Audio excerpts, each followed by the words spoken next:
La siguiente es una producción de 360podcast.sb. Diana Verónica y Tony, la entrevista se sube todos los días a 360podcast.sb, el primer hub de podcast en El Salvador. O puedes volver a escucharla por Spotify, Google Podcast, Apple Podcast, Amazon Music o TuneIn. Dale clic a la campanita para que recibas la notificación. Este día, en el Corre de la Mañana, le damos la bienvenida a...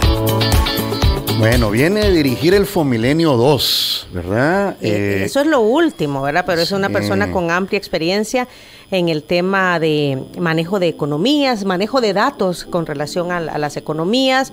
Y recientemente lo vimos, el otro día nos preguntábamos con Tony, bueno, ¿y qué se hizo William Pleites de Fomilenio, después de Fomilenio 2? Pues, que dijo que iba a escribir un libro, le dije a Diana Verónica. Y de repente lo vemos el viernes. Presentando el libro. Que tenemos ya en nuestras manos y el cual agradecemos. Le damos la bienvenida a William Pleites, economista, ¿verdad? Como ya decía Diana Verónica, de larga data. Bienvenido, William, ¿cómo está? No, muchas gracias por la invitación. Ustedes saben que para mí siempre es un gusto estar aquí con ustedes. Ahora estamos con un propósito diferente, dar a conocer este trabajo que lo inicié hace aproximadamente unos 5 años, ¿verdad? En los espacios libres trataba de ir avanzando en su elaboración. Finalmente el documento está listo, fue lanzado públicamente el jueves anterior y la verdad pues que es una satisfacción muy grande. Y se llama, este es el bebé de William, que se llama La economía salvadoreña después de la independencia. Y lo mejor es el remate. ¿Por qué estamos como estamos? ¿Y por qué estamos como? ¿Por qué no habló amor? Algo así, ¿verdad? ¿Por qué estamos como estamos? Y bueno, o sea, esto, ¿qué podríamos decir? Es un libro de historia económica que ha rescatado series, datos, me imagino, después de la independencia, dice aquí, imaginémonos cuánto ha pasado ya. ¿Y cómo ha obtenido toda esta información, William? Bueno, cuando comencé este proyecto, yo me imaginé que la tarea iba a ser mucho más fácil, ¿verdad? Tenía como punto de partida el haber coordinado 6 informes sobre desarrollo humano, donde ya habíamos recabado una cantidad importante de información. Con el Programa de las Naciones Unidas para el Desarrollo, ¿no? Con el PNUD. Exactamente. Yo en ese momento dije, quizá debería de tener un 60% de la tarea elaborada. Sin embargo, en la medida que uno se va metiendo en el proceso de elaboración del libro, uno va encontrando nueva información, va encontrando además algunos datos que probablemente no son tan congruentes. Habría la necesidad de precisarlos más, de compararlos, de asegurarse que fueran consistentes, ¿verdad? Otro tema importante está relacionado con las referencias a las principales medidas de política económica y social adoptadas durante esos 200 años, porque el libro no solamente tiene datos duros en términos de cifras relativas al comportamiento de los principales indicadores económicos y sociales, sino que también información sobre los diarios oficiales en donde se publicaron las principales medidas de política económica adoptadas en los 200 años, y hay además valoraciones de los principales funcionarios de la época alrededor de las medidas que se estaban tomando. Creo que ahí es donde está como la novedad principal del libro, ¿verdad? Que busca no solamente hacer un relato de cómo se desempeñan los indicadores, sino que quiénes estuvieron detrás. Le da contexto. Le da contexto. ¿Y por qué se tomaron las medidas de ese tipo de medidas en ese momento? ¿Cuáles eran los propósitos, verdad? Por ejemplo, creo que, a nosotros en economía nos enseñan de que el país ha tenido 3 grandes modelos económicos, ¿verdad? Y nos dicen cuáles han sido algunas de las principales políticas. Cuando uno entra en un proceso de investigación profundo como el que yo desarrollé, uno encuentra nuevos elementos, también nuevas políticas que tal vez no fueron debidamente o no han sido debidamente valoradas. Y como digo, el incluir ese contexto donde uno tiene acceso a las discusiones, por ejemplo, que tenían los principales dirigentes, ¿verdad? Los objetivos que están escritos en los decretos, ¿verdad? Donde están contenidas las principales medidas de política económica y social adoptadas. Entonces la lectura se vuelve una lectura, yo diría, quizá mucho más interesante, ¿verdad? Entonces uno conoce mucho mejor su historia. Y quiero decirle que algo que a mí, la verdad que yo he tratado de hacer la lectura con el menor sesgo ideológico posible, ¿verdad? Y tratando pues de que todos los juicios, todas las valoraciones estén basadas en evidencia. O sea, uno siempre tiene probablemente, no digo que no vayan a haber algún tipo de valoraciones personales insuficientemente fundamentadas, pero ha sido parte de mi propósito el tratar de evitar sesgos, ¿verdad? Sí, William, antes de meterle el diente a la historia económica de nuestro país, creo que es porque estoy viendo a muchas instituciones y a muchas personas involucradas en que esto llegue a un feliz término. ¿Quiénes le han ayudado a que esto sea una realidad? Bueno, para mí, como digo, un libro hay que planificarlo no solamente en términos de su contenido, sino que también una parte importante es qué va a pasar después de su lanzamiento. Entonces, y algo que aprendí del mismo proceso de investigación es que para eso son importantes las coaliciones, ¿verdad? Entonces, la primera entidad con no hay la que verlas mal, las coaliciones. No hay que verlas mal. Me llega. Bueno, lo primero fue justamente la Universidad Tecnológica, ¿verdad? Cuando yo les planteé que tenía como proyecto elaborar este libro, ellos me proporcionaron un cierto apoyo financiero para ayudantes de investigación, ¿verdad? Más adelante, cuando ya tenía el trabajo ya casi... Bueno, hubo 2 personas que la verdad que dieron una contribución importante, ahí están mencionadas, Ivette Contreras y mi sobrino Gabriel Pleites, ¿verdad? Que la verdad pues que han hecho contribuciones importantes al contenido. Hubo después, ya cuando el libro estaba casi terminándose, entramos también en conversaciones con la Facultad Latinoamericana de Ciencias Sociales, capítulo El Salvador, que Flaxo, ¿verdad? Que estaban impulsando lo que le denominaban ellos el diálogo del Bicentenario. Y en ese contexto también me puse en contacto con la entonces ministra de Educación, Carla de Varela, y le dije pues el proyecto que tenía en mano, que estaba casi finalizando, que creía que era un documento que podría ser de mucha utilidad para el personal docente que enseña ciencias sociales, ¿verdad? Porque para mí la verdad que es un material que puede ser de mucha utilidad no solamente a los estudiantes, a los profesores de bachillerato, sino que también a los profesores universitarios. Y ella me dijo que en efecto que tenían una colección que se le denomina la colección Bicentenario y que sería un gusto pues que si yo estaba dispuesto a ceder los derechos de autor, ¿verdad? Que el libro fuera incorporado dentro de esa colección para poderlo distribuir gratuitamente a los maestros de estudios sociales. Y es así entonces como esta alianza entonces, esta coalición, ¿cómo era? Sí. Esta coalición, ¿verdad? Con el Ministerio de Educación, ¿verdad? Da lugar a la colección Bicentenario, en donde el libro La economía salvadoreña después de la independencia es parte de esta colección. O sea, este libro, entonces, William, ha sido lanzado y está a la mano de todo aquel que necesite material de consulta.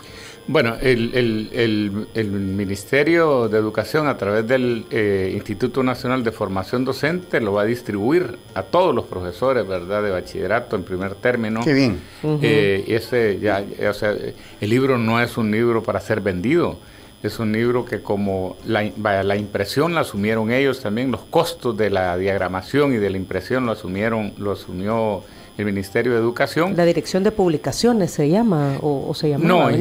Este es el Instituto Nacional de Formación Docente. Directamente con el instituto. Directamente. Entonces, el libro se puede descargar gratuitamente también en la página web, se puede entrar a la página web de Flaxo, a la página web del Infodo, Instituto Nacional de Formación Docente, de manera pues que cualquier persona que quiera leerlo, ¿verdad?, digitalmente lo va a tener a la mano, ¿verdad? Y bueno, sí, ¿verdad? Para los profesores siempre es importante tener un ejemplar impreso y por eso pues es que la primera edición entiendo que fue de 5,000 ejemplares, ¿verdad?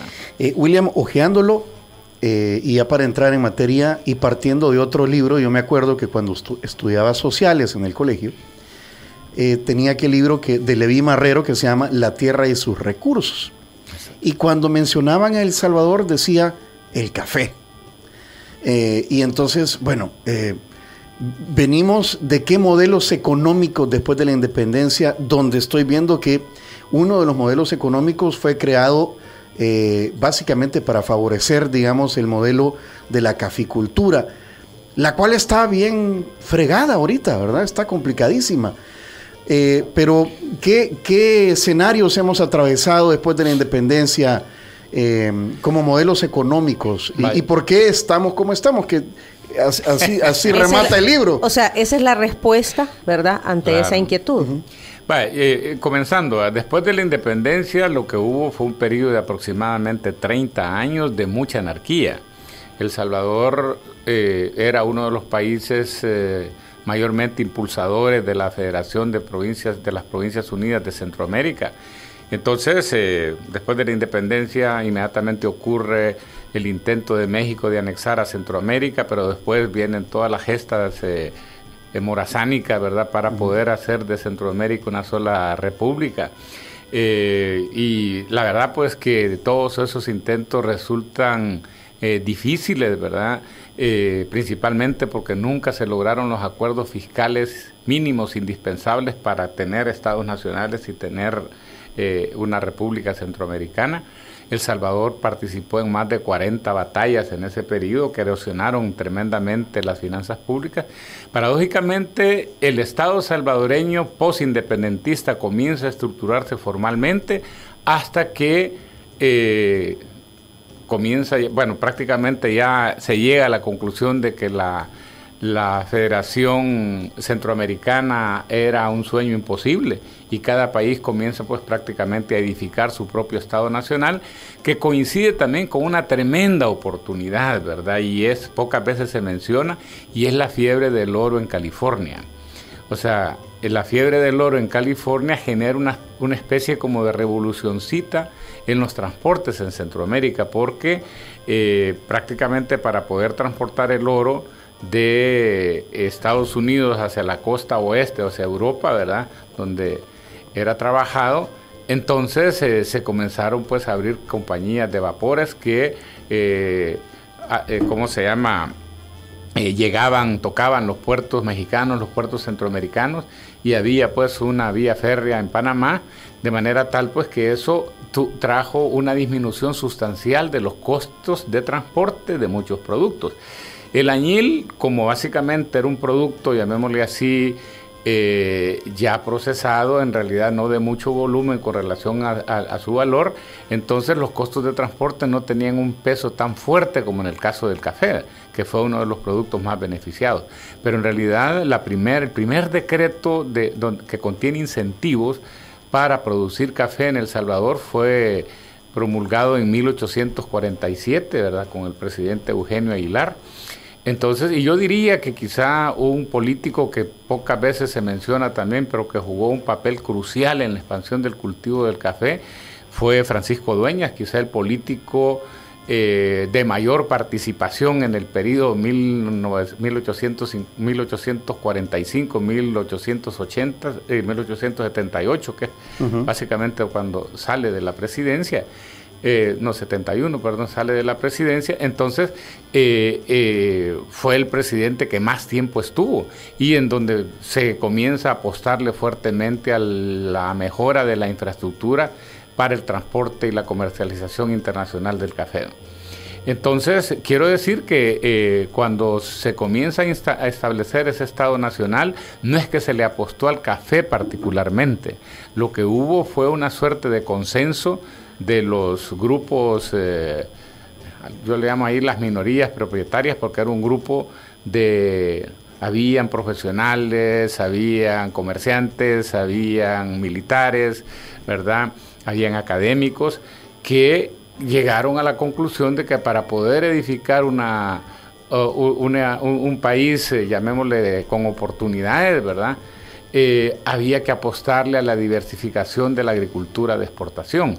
Se traía de la colonia la producción y exportación de café, pero se comenzó a promover, le llamaban los frutos de la esperanza, ¿verdad? Los frutos de la esperanza incluían el café, el algodón, el azúcar, el cacao, el bálsamo, el trigo, las uvas, ¿verdad? Aquí se cultivaron, bueno, fuimos un tiempo autosuficientes en la producción de trigo en El Salvador, y otra serie de productos, pero como digo, como consecuencia de eso que pasó afuera, que fue esta reducción drástica de los costos de transporte, el producto que resultó finalmente mayormente beneficiado fue el café. O sea, antes del café hubo una diversificación agrícola. Hubo yo diría que entre 1845 y 1870 hubo una política agresiva de diversificación agrícola, pero en realidad terminó siendo predominante la expansión del cultivo del café. Por su precio.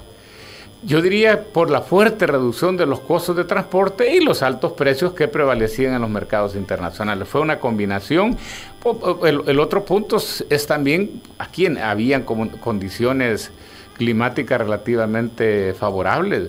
El primer país que comenzó a apostarle en serio en Centroamérica a la producción de café fue Costa Rica.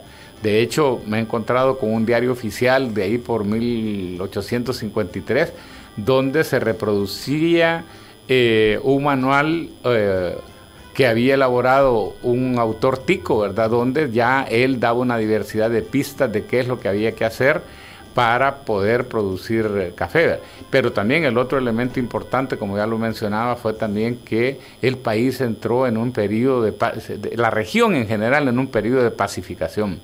Claro, ahora, o sea, porque cada quien estaba viendo cómo políticamente, ¿verdad?, se conformaba. Exactamente. Y esto, obviamente, para hacer esto tenía que tener recursos y es a donde se le apuesta al sector agrícola.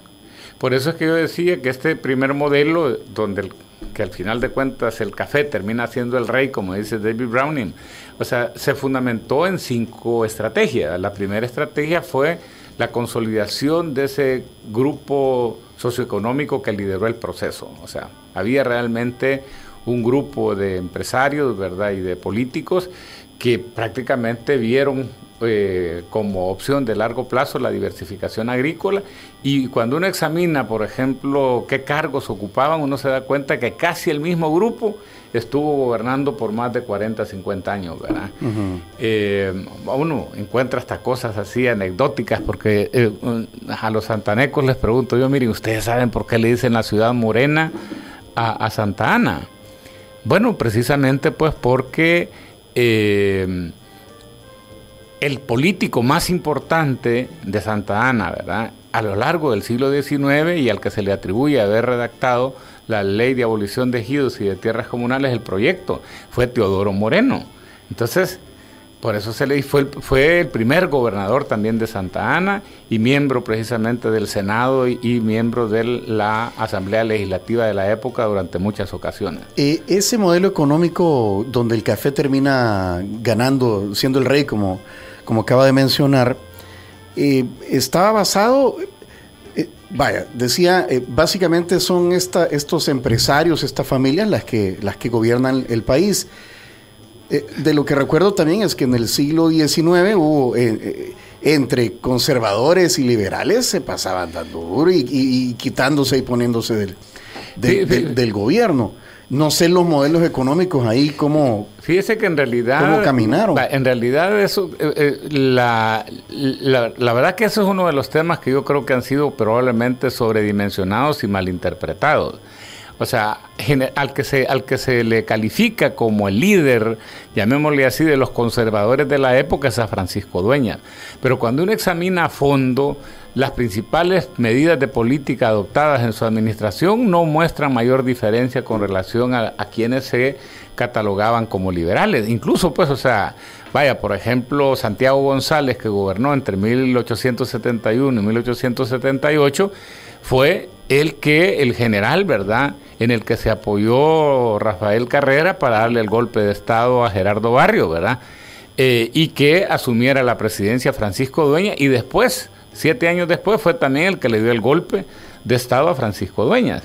Pero cuando uno ve las medidas de política, no ve diferencias sustanciales. Casi que lo que ve ahí es una suerte de consenso. Claro, había conflictos, como ocurre muy a menudo, ¿verdad?, entre políticos influyentes que a veces terminaban en destierro, o peor aún, pues bueno, lo que pasó con Gerardo Barrio, ¿verdad?, que después de quererse reelegir, La Asamblea Legislativa dijo, no, miren, esto no es posible, es inconstitucional. Se mandó a fusilar al presidente de la Corte Suprema de Justicia de la época y 4 años después lo fusilaron a él, ¿verdad? O sea, hay que, ¿verdad? Hay que leer, hay que saber la historia, sí. Hay que leer la historia. Ok, entonces políticamente dice usted, ahí van, ¿verdad? O sea, pero, no era una marcada diferencia. Sí. Ahora, pero había consensos en materia económica. Ese es el punto. ¿Verdad?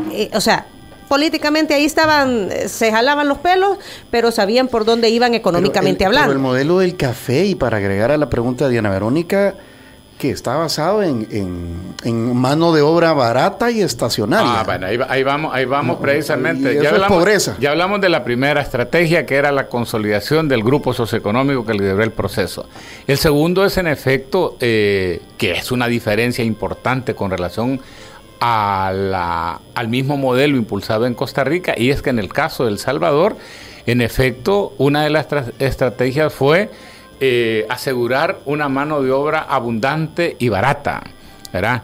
La verdad que cuando uno examina las principales medidas que se adoptaron, ya vamos a ver la tercera, que es la eliminación de las tierras de propiedad comunal, lo que se ofrecía era que todo el mundo iba a salir beneficiado y que prácticamente íbamos a tener un país con personas todos vamos a ganar, pletóricas de felicidad. Hasta esos términos se utilizaban. El rebalse.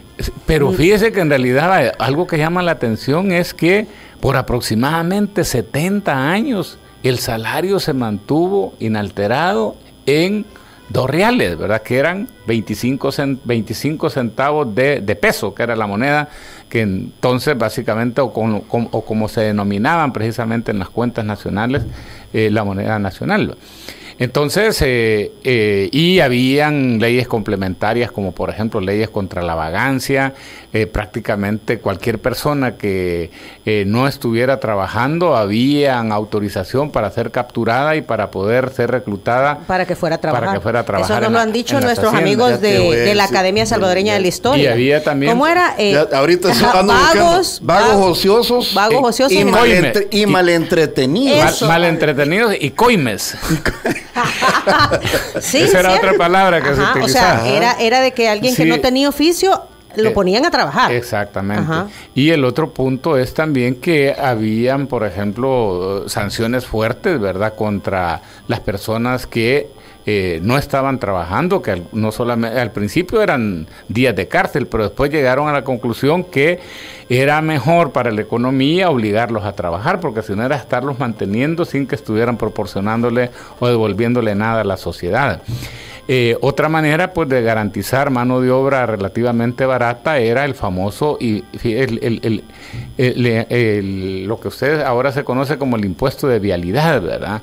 Entonces, el punto es que el único impuesto directo que existió en el siglo XIX fue el que le denominaban el Fondo de Caminos, y este Fondo de Caminos consistía en que toda persona de 16 años en adelante tenía la obligación de aportar gratuitamente al Estado para el mantenimiento de la infraestructura vial en las calles 2 días de trabajo, independientemente de su nivel de ingreso. Claro, las personas que tenían ingresos mayores contrataban a personas que las sustituyeran, pero independientemente si usted va a utilizar o no las carreteras, 2 días de trabajo, ¿verdad? Eso era una de las principales fuentes que utilizaban los que entonces se le llamaban las juntas de caminos, que se creaban en todo el territorio, en todos los departamentos, en algunos casos también en los municipios más grandes, ¿verdad? Y también existían, quizá otra cuestión importante en materia laboral, fue lo que le llamaban las sanciones a los quebradores de trabajo, que eran personas que no firmaban un contrato para trabajar en fincas y al final de cuentas no los cumplían, entonces huían, ¿verdad? Y cuando los capturaban, entonces también eran sometidos a sanciones penales muy fuertes. Estamos hablando de un sistema de país dedicado, creado para el café. Es decir, incluso por eso yo hablo, no solamente la política laboral, sino que también la política fiscal estaba orientada al café. Ya decía, por ejemplo, ¿Con qué se financiaba el Estado? ¿Qué es la pregunta? Fundamentalmente con 2 impuestos. Los derechos de importación, que aportaban el 50% de los ingresos fiscales totales, y el impuesto a las bebidas alcohólicas, que proporcionaban el 25% adicional. O sea que solo entre esos dos impuestos, o sea, aportaban el 75% de los ingresos del Estado. Las exportaciones estaban exentas, excepto la exportación de añil, que esa sí tenía un impuesto, ¿verdad? Que, si mal no me recuerdo, eran por kilo, andaba por 3 pesos 25 centavos, de los cuales los 25 centavos eran utilizados para financiar la Universidad de El Salvador. Y había también impuestos sobre el papel sellado, ¿verdad? Es decir, otros impuestos. Los famosos timbres después, ¿verdad? Exactamente, pero realmente eran impuestos menores. No había, o sea, las exportaciones estaban no estaban grabadas, y tampoco existía impuesto sobre la renta. El impuesto sobre la renta se introduce hasta el año 1900, que fue en la administración de Tomás Regalado, pero era un impuesto de tasa única que era el 0.1%, ¿verdad? De tus ingresos. De los ingresos, o sea, era nada prácticamente. Es hasta 1915 que ya se aprueba una ley ya un poquito más moderna de impuestos sobre la renta con varios escalones, ¿verdad? Pero donde la tasa marginal máxima era de 6%. William, usted ha dicho algo, durante 70 años este grupo estuvo manejando el país, ¿verdad? Y durante estos 70 años se visualizó que el cultivo del café pues traía beneficios. Ahora, económicamente hablando se benefició este grupo. Sí, seguramente. Y el país experimentó una modernización importante. Ahora, a eso iba. El país, este grupo, que era el que manejaba, el que controlaba toda esta actividad económica, hizo lo que le correspondía hacer en el sentido de desarrollar al país, y no me quiero referir solo en infraestructura. ¿Qué pasaba con la educación? ¿Qué pasaba con la salud? ¿Qué pasaba con tener una mejor sociedad? Vaya, quizá le voy a decir, entonces hasta el café se convierte en rey en la década de los 70 del siglo XIX. O sea, entre el 45 y el 70 se está experimentando, pero ya en los años 70 el café se convierte en el rey, como decía anteriormente, ¿verdad? Y un obstáculo adicional que estaba de por medio era que muchas de las tierras propicias para el cultivo eran o ejidos, ¿verdad? O tierras comunales, o tierras realengas, o baldíos, como se le llamaba. Era tierra pública, de uso público. Entonces lo que hubo fue, otra de las políticas importantes fueron la ley de abolición de ejidos y de tierras comunales, que permitió la apropiación privada de la tierra, ¿verdad? Entonces, básicamente se estima que alrededor de entre el 35 y el 40% del territorio nacional pertenecía a ese tipo de tierra, ¿verdad? Entonces, es donde se consolida la propiedad privada y justamente, ¿verdad? Uno de los fallos más importantes que experimentó el modelo estuvo relacionado con la escasa atención brindada a la expansión de las capacidades de las personas. O sea, esa fue una primera privatización. Sí, los gastos en educación y salud eran verdaderamente miserables, ¿verdad? O sea, uno ve en el siglo XIX y nosotros arrancamos la independencia con indicadores que nos dicen, por ejemplo, que de cada 1,000 estudiantes en edad escolar, únicamente asistían, por ejemplo, 12 o 13. ¿verdad? ¿De cada 1,000? Por cada 1,000, ¿verdad? Entonces, si a ello se le agrega precisamente también que, ¿cómo se llama? Eran predominantemente niños, ¿verdad? Cuando finaliza, fíjese, ahí por información que he logrado recopilar, ahí por 1890, o sea, de cada 100 estudiantes de educación primaria, 85 eran niños varones y 15 eran niñas, ¿verdad? O sea, esa brecha se comienza a cerrar y hay algo que ocurrió ahí a principios del siglo XX, porque básicamente ya cuando estamos ahí por 1918, 1920, ya los porcentajes son de 60-40, ¿verdad? O sea, siempre con una brecha de género, como diríamos así, ¿verdad? Pero indiscutiblemente, pues, que, o sea, como digo, pero con una mejora sustancial. En el tema, por ejemplo, de la salud, también, o sea, los datos son son alarmantes. Quizá el más importante de todos está relacionado con la esperanza de vida.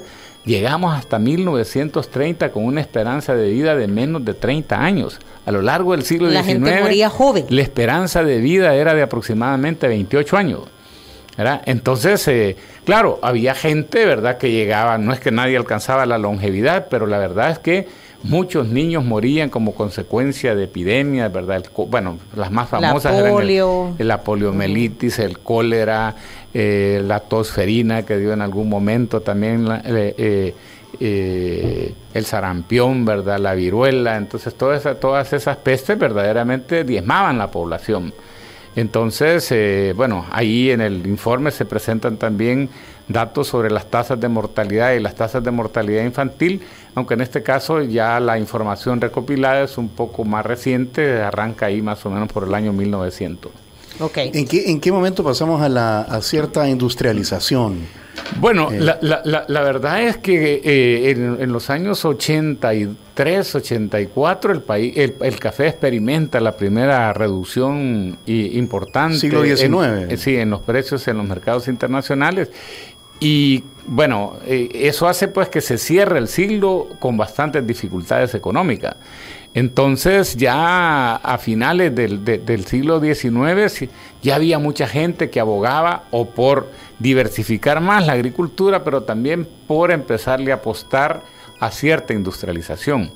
De hecho, a mí me llamó poderosamente la atención que me encontré entre el año 1900 y 1920 con una cantidad importante de decretos que estaban orientados a darle ciertas preferencias fiscales a la producción de ciertos productos industriales, o sea, a la estimulación de las primeras industrias.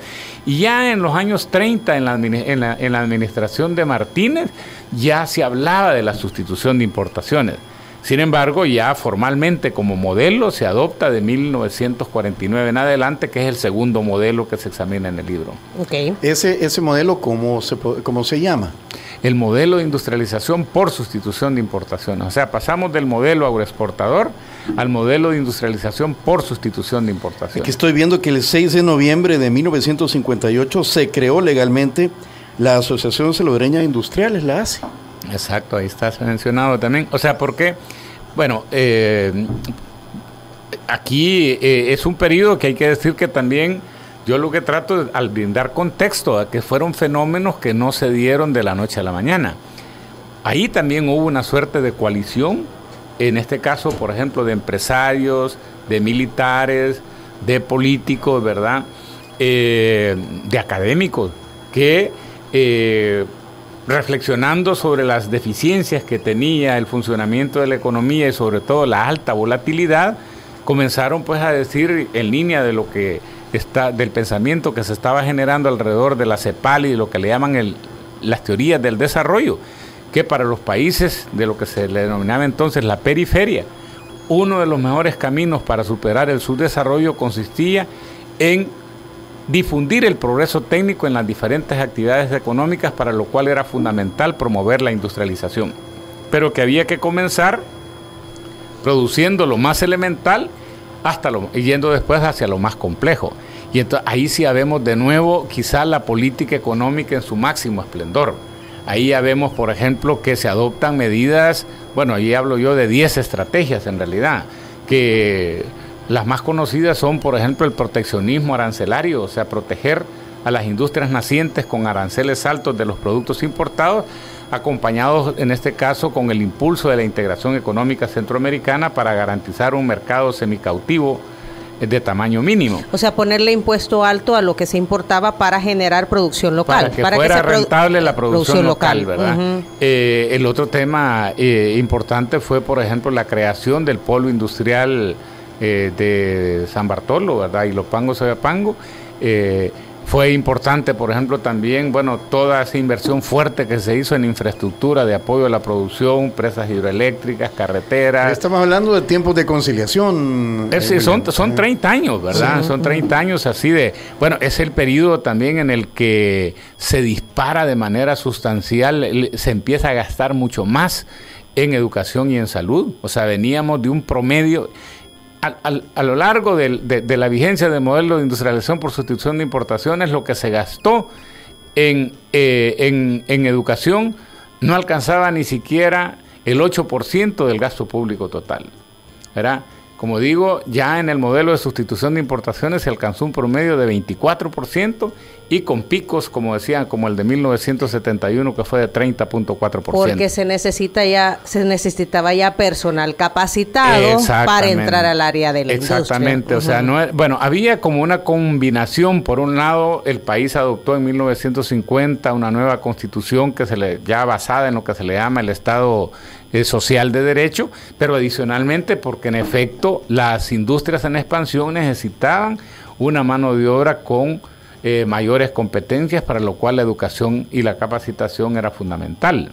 Además comienzan a surgir los derechos laborales, ¿verdad? O sea, se crea además el Instituto Salvadoreño del Seguro Social y toda la legislación, que va desde el salario mínimo, Son gobiernos militares, ese es Osorio.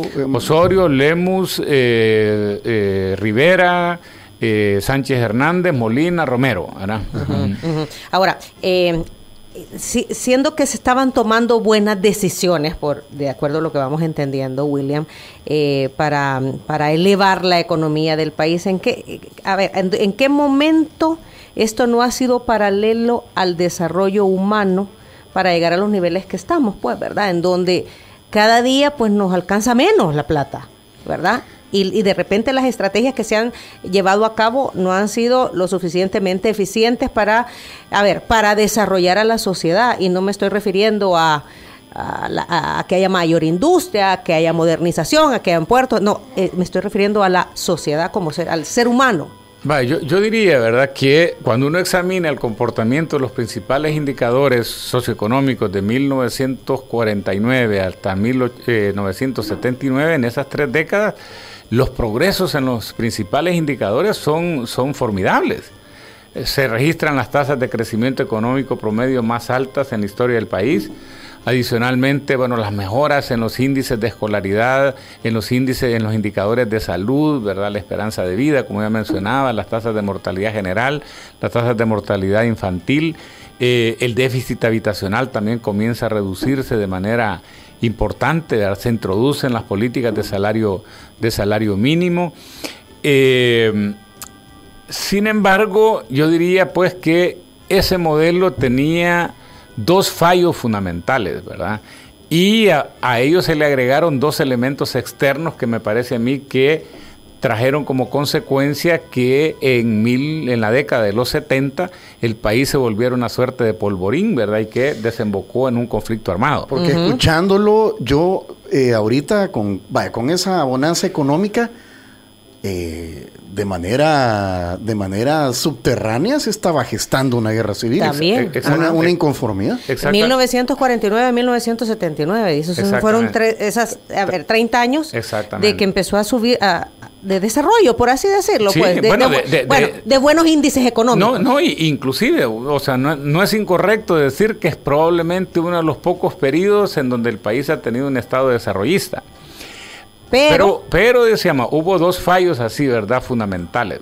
El primero, me parece a mí, fue el abandono del agro. En realidad, la concentración de los gobiernos inicialmente estuvo en promover la industrialización sustitutiva de importaciones y por consiguiente las oportunidades se ampliaron principalmente para los habitantes urbanos. O sea, en el área rural los principales indicadores sociales mostraban unas brechas enormes y eso de alguna manera también se replicaba en los índices de distribución del ingreso, ¿verdad? Porque el país progresaba, pero la distribución del ingreso se concentraba cada vez más, ¿verdad? Y eso no deja de ser un polvorín a largo plazo. Y no ha cambiado mucho. Y el segundo elemento, ¿cómo no? Ya vamos a ver, pero no tanto por el Estado, pero sí ha cambiado. Ajá. De ahí el segundo elemento importante que yo digo es que estos gobiernos militares no se... Yo digo así en términos, si se quiere, un poco...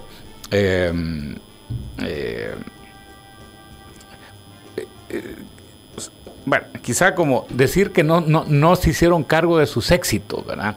O sea, cuando usted le da más educación a la población, cuando usted en realidad le atiende más sus derechos, ¿verdad? Entonces también las expectativas de la población crecen. Estos gobiernos militares se sucedieron en medio de elecciones, o sea, prácticamente, pues, o sea, no hubo golpes de Estado, excepto, pues, bueno, sí hubo. El de Romero. Sí. No, hubo también 2 golpes así en el periodo del PRUD, de pasar del PRUD hasta el PCN, pero ya del PCN en adelante. Entonces, supuestamente los presidentes llegaban electos democráticamente, pero nosotros sabemos que en realidad cada vez más, y sobre todo en la década de los 70, los fraudes electorales comenzaron a ser una realidad en el país. Entonces, por eso digo que hubo probablemente una mejora en los derechos económicos y sociales, principalmente en las áreas urbanas, pero también un deterioro de los derechos civiles y políticos, en un momento en donde la gente demandaba más porque también tenía mayores niveles de educación. Y a eso se le agregaron, me parece a mí, 2 elementos externos, ¿verdad? O no tan, pero que sí son importantes de tener en cuenta y a veces no los valoramos debidamente. Y es que el país en los años 60 y en los años 70 entró en una verdadera explosión demográfica. Las tasas de crecimiento poblacional en El Salvador eran de aproximadamente 3.5%, de las más altas del mundo. Vaya, entonces, yo vengo de una familia de 5 hijos. Exactamente, ¿verdad? Yo vengo de una de 7, ¿verdad? Entonces, el punto es que en efecto, ¿verdad? Sí, que nosotros todos nacimos en esa época de explosión, ajá. amor y paz. Exactamente. Entonces lo que ocurre, pues, es que, para que tengan una idea, hoy las tasas de crecimiento poblacional andan por el orden del 0.6%.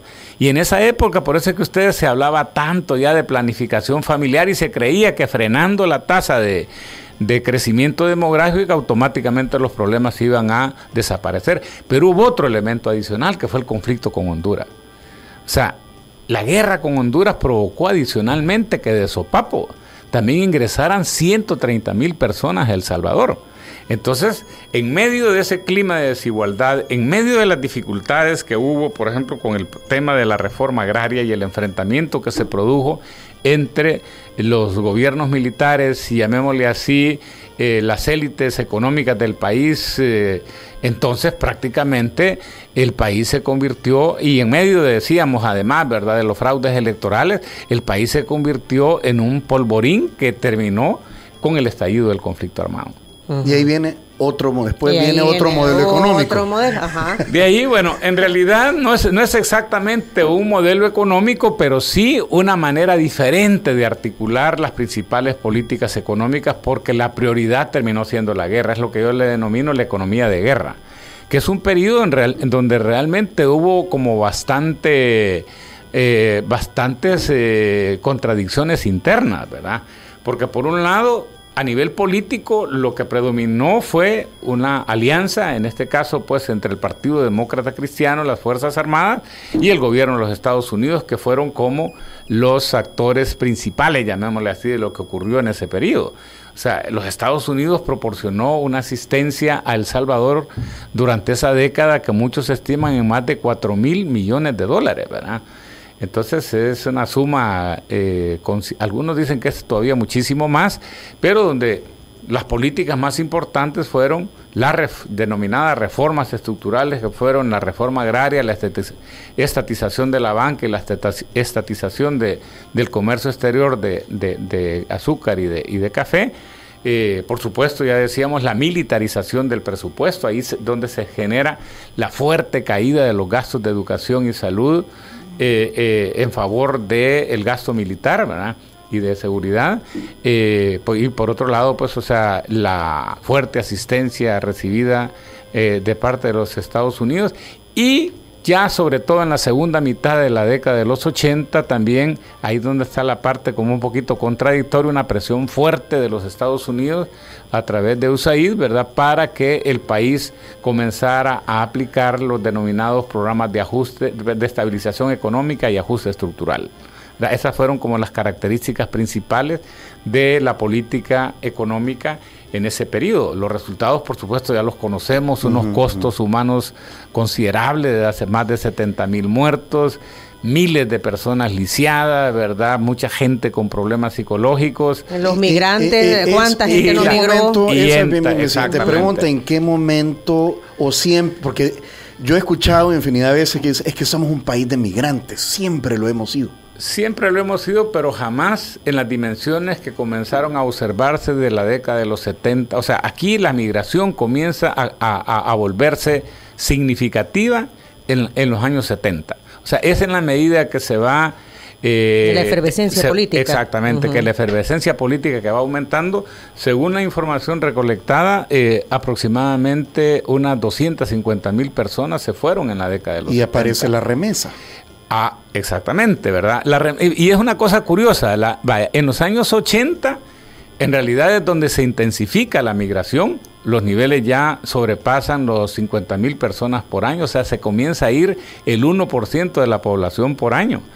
Entonces, en los años 90, que es cuando se da el otro cambio de modelo, finales de los 80, principios de los 90, y que se hablaba de la ampliación y diversificación de las exportaciones como el eje fundamental para lograr tasas de crecimiento altas y sostenidas e intensivas en la generación de empleo, comienza a aparecer y la gente, los analistas probablemente no le dan la importancia debida al tema de la remesa. Las remesas comienzan en realidad a convertirse en la fuente principal de financiamiento de la economía salvadoreña. Incluso yo ahí en el capítulo 6 yo pongo un gráfico, ¿verdad?, donde digo, miren, si uno examina las principales fuentes de divisas del Salvador, como que en los 200 años uno puede diferenciar 3 periodos. El primero, desde la colonia hasta 1870, el rey era el añil. El añil. ¿Verdad? De 1870 hasta prácticamente 1980, o pasados los 80, ¿verdad? 1990, eran el café. Y del 90 en adelante son las remesas, ¿verdad? O sea, la remesa es probablemente con una característica que la diferencia del añil y del café, y es que los ingresos han sido mucho más cuantiosos y mucho más estables, y además mucho más redistributivos, porque ahí es donde está el otro elemento que yo le mencionaba, que en realidad todos los indicadores dicen que en los últimos 30 años el país ha disminuido de manera importante la desigualdad en la distribución del ingreso, pero no tanto como consecuencia de las políticas públicas, sino que principalmente como consecuencia de las decisiones privadas, que en este caso pues son las decisiones de emigrar. Y el hecho de que el 22% de las familias reciban remesas y que quienes más remesas envían son las familias provenientes de hogares más pobres, eso le ha pegado un impacto fuerte a la distribución del ingreso con un costo social enorme. Eso le iba a decir. Porque lo que tenemos, bueno, yo menciono ahí, ¿verdad? Miren, somos un país en donde 37 de cada 100 menores de 18 años viven sin su padre, sin su madre o sin ambos, y 27 se consideran abandonados por al menos uno de ellos. O sea que en realidad el costo que ha tenido que pagar la familia ha sido enorme. El costo social de esas decisiones. Y eso tiene mucho que ver con toda la expansión de las pandillas. Si pudiéramos, porque ya estamos son las 9:02. Las 9:02 y hemos llegado al tiempo presente. Y entonces, en conclusión, ¿por qué estamos como estamos, William? Bueno, yo diría, en realidad, esa es la última pregunta que yo trato de responder en la segunda parte del capítulo 6, ¿verdad? Y yo digo, miren, en primer lugar, porque históricamente no le hemos apostado a la expansión de las capacidades de las personas. O sea, mientras no reconozcamos que nuestra principal riqueza está en nuestra gente, entonces vamos a seguir realmente tropezándonos en el subdesarrollo. Y eso se ve fundamentalmente en términos de cuánto invertimos en educación, en salud, en vivienda y en hábitat. Miren, ese es uno de los temas probablemente menos atendidos. La calidad de la vivienda y asegurarse que la gente tenga un entorno relativamente sano y favorable. ¿Todavía podríamos decir que estamos en el modelo económico y en la era de la remesa o con redes sociales, centros comerciales, Bitcoin y todas estas fuegos artificiales, no sé? Es que vaya, yo lo que digo, ¿verdad? Es que nosotros en realidad del 89 en adelante le apostamos supuestamente a un modelo basado en la ampliación y diversificación de las exportaciones, pero en lo que terminó fue en la exportación de mano de obra. O sea, una cosa es lo que... Y con la exportación de mano de obra trajo como consecuencia un flujo creciente de remesas. Ese flujo creciente de remesas, acompañado de la fuerte apertura comercial que impulsó el modelo neoliberal, ¿verdad? Trajo a su vez como consecuencia que las variables económicas más dinámicas después de las remesas son el consumo y las importaciones. O sea, nos hemos convertido en una sociedad consumista, ¿verdad? El Salvador es uno de los 10 países en el mundo que reporta una relación consumo-PIB más alta, ¿verdad? El consumo durante casi los últimos 30 años ha sido superior a la producción. O sea, somos de los pocos países en el mundo que consume más de lo que produce. Y uno lo puede ver a lo ancho y a lo largo del país. Usted se puede ir a meter a cualquier pueblito donde antes era difícil comprar una bebida gaseosa. Pero ahora usted lo que va a ver es comida rápida por el plasma, el plato del cable. Y la gente adicionalmente, ¿verdad? Por ejemplo, mucho más obesa. O sea, realmente los índices de obesidad que está trayendo como consecuencia este modelo consumista son enormes. Y esto a largo plazo son enfermedades, ¿verdad? Más gasto en salud. Más gasto en salud, definitivamente. ¿Qué es lo único que, perdón, le podría dar un golpe de timón a esta realidad? Más inversión en educación y en salud. Y en infraestructura. Vaya, lo primero es eso. Lo primero es que veamos a las remesas realmente como una auténtica oportunidad. O sea, no es posible. Nosotros hemos estado recibiendo por cada dólar que producimos más de 20 centavos en concepto de, llamémosle así, como economía de subsidio proveniente de los salvadoreños en el exterior. Y en vez de utilizarlo para construir, ¿verdad?, una sociedad con una población mejor educada, más adaptada a las necesidades laborales y adicionalmente con más inversión física. Lo que estamos haciendo es todavía gastando más de lo que recibimos y endeudándonos más. O sea, aquí tanto el sector público como el sector privado, en medio de esta realidad y de esta relativa abundancia que tenemos, en vez de gastar menos, e invertir más, seguimos gastando más. Y mientras no le demos vuelta a esa ecuación, va a ser difícil, ¿verdad? Que realmente, bueno, ¿qué ocurre cuando alguien, por ejemplo, tiene una oportunidad y recibe un subsidio, ¿verdad? Y que supuestamente va a ser relativamente permanente. Se va a ver a la Karol G. Ahí está. Ajá, no, es sí, cierto. O el Six. O se va a comprar saldo.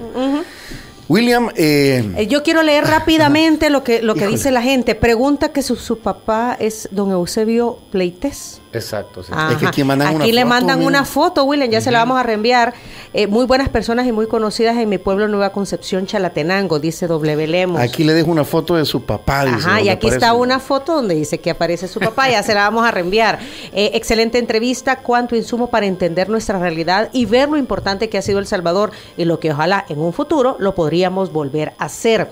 También en el Facebook dice Herbert, interesante, datos históricos que no sabía, bien por el doctor Pleites, qué ilustrativo, dice Herbert, dice Rafael Arteaga, buen día, excelente entrevista, dice Plinio, ha habido una ruptura de 50 años donde la educación y buenas costumbres se perdieron, los modelos económicos fueron totalmente excluyentes que no perdieron no proveyeron un desarrollo más o menos equitativo. La corrupción también ha aparecido en todo este campo de acción. Algunas de las impresiones de los amigos Radio Escucha, doctor. Qué gusto tenerlo. Gracias por su tiempo. A la orden. Ustedes saben que siempre me tienen... Mire, y esto necesita parte 2, ¿verdad? Claro. Porque ya no pudimos hablar de y ahorita cómo estamos y qué hay que hacer. Sí, porque nos hemos referido al libro. Sí, pero bueno, si usted quiere volver a escuchar esta entrevista, mucha atención a lo siguiente. Si quieres volver a escuchar esta entrevista, ingresa a 360podcast.sb, el primer hub de podcasteros salvadoreños. Sigue a Diana Verónica y Tony la entrevista en Spotify, Google Podcast, Apple Podcast, Amazon Music o TuneIn. Esta fue una producción de 360podcast.sb.